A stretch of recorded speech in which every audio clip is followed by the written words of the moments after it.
Welcome back to Joe Stunner Boxing. One of the things I like to do on this channel is play devil's advocate, because I think that's an important part of objective thinking. You have to, even if you don't immediately think there's any validity in an opinion, you should think about it. And you might arrive at the same conclusion, that it's not a valid opinion, but you should at least think about it. And I got to thinking, especially as in the aftermath of Benn versus EUBANK, I thought, well, I want to see that again. I think like most people, my immediate reaction was, I want to see that again. But then I got to thinking, maybe we shouldn't want to see it again. And here's the reason why. From the word go in 2022, there were a lot of people, including myself, who weren't bothered about the fight. And the reason we weren't bothered about the fight was that it was a welterweight jumping up two weight divisions to face a middleweight solely because of their names. You know, neither had, well, in the case of EUBANK, you know, world contender, maybe not a leading one, but okay, you can rank him in the top 12, 15 maybe. I don't know about middleweight, but at super middleweight, you know, at least he beat Arthur Abraham and what was left of James DeGale and so on. So you could rank him at 168. And he did fight for the title at 168 against George Groves. But at middleweight, what did he achieve? Benn has never even won an area title at welterweight. So they were fighting each other for their father's names, really. That's what it was about, their father's names. And at the time I remember thinking, this is a cash grab, and it's potentially dangerous to CONOR BENN. Now, in the intervening 2.5 years, what we ended up with was a guy who 2.5 years on was still making 160 or trying to make 160. He'd made it for his last 4 or 5 fights, but clearly he wasn't a 160 fighter.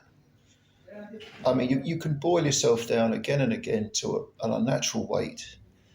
And yes, you can do it, you can fight, but look at the struggle he had against a guy who, even if he's not a welterweight now, even if he's outgrown welterweight, he's no bigger than a 154 guy.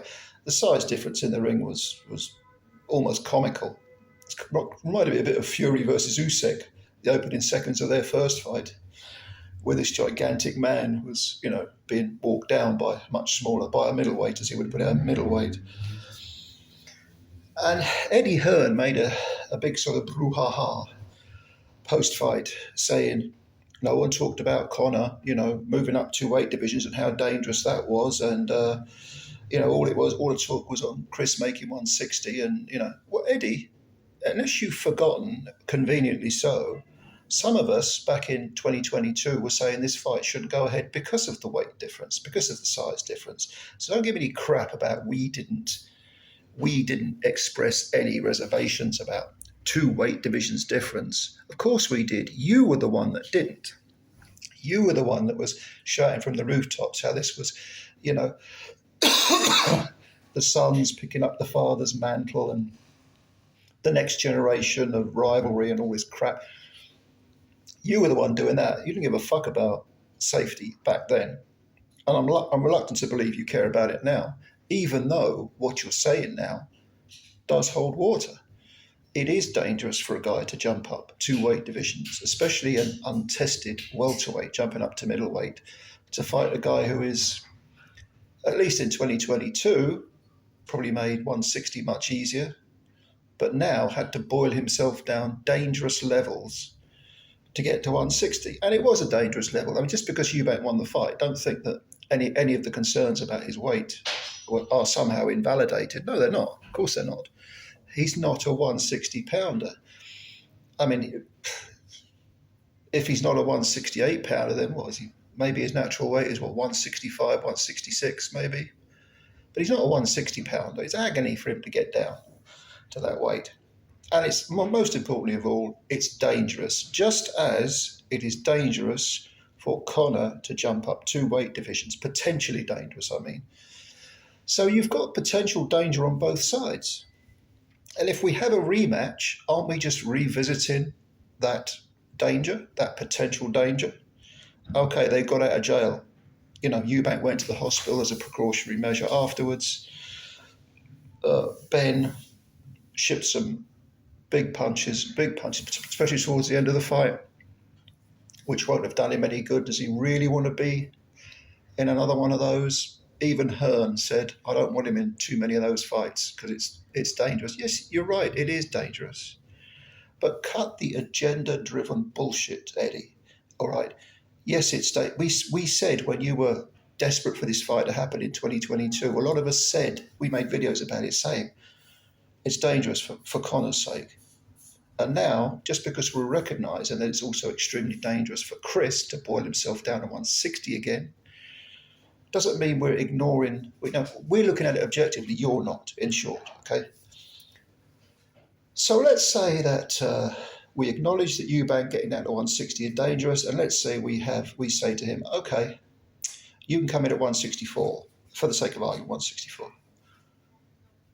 How's that fair on Conor, who, even if he is a light middle, a 154 guy, anyway, it was 164. It was 156.4 for this. That was his weight. If EUBANK is allowed to come in at 164, how is that fair on Conor, who's really a light middleweight? And anything over 160, of course, is classed as a super middleweight. But how would that be fair on Conor? Then we're back to the situation where it's more dangerous for Conor, perhaps,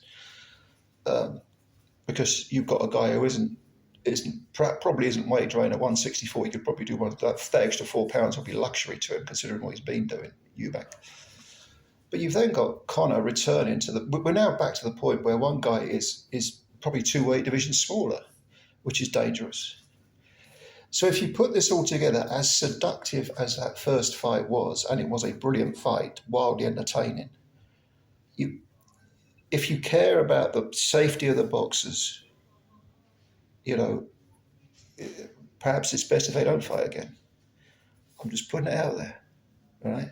Yes, I enjoyed the fight as much as you all did, but I do feel there was definitely afterwards a sigh of relief, especially when I heard that EUBANK had gone to hospital. Some people were saying he had a busted jaw. He didn't, apparently. Ben Shalom denies that. But 164, 166, then that leaves it unfair for Conor, and 160, boiling down to 160 is unfair on EUBANK. These two are just not the same size. It's as simple as that. They're not the same size. Should they have fought once? Probably not, but it was a brilliant fight. So are they going to fight again? Yeah, they both escaped with any sort of real... Well, we think they've escaped with any lasting damage. You never know, do you? That comes later on in life.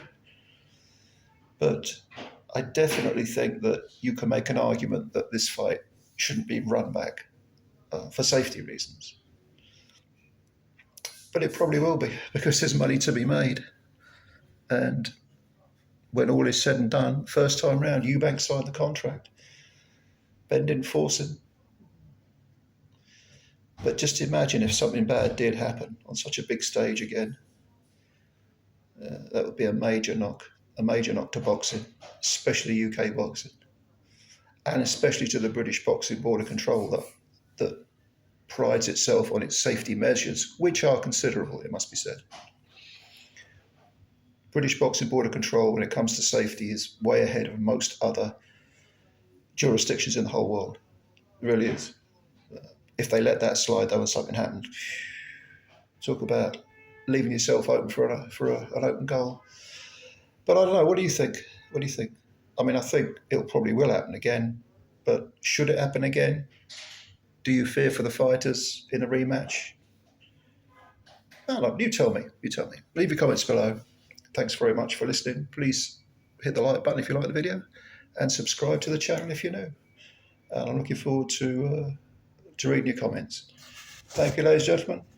Bye for now.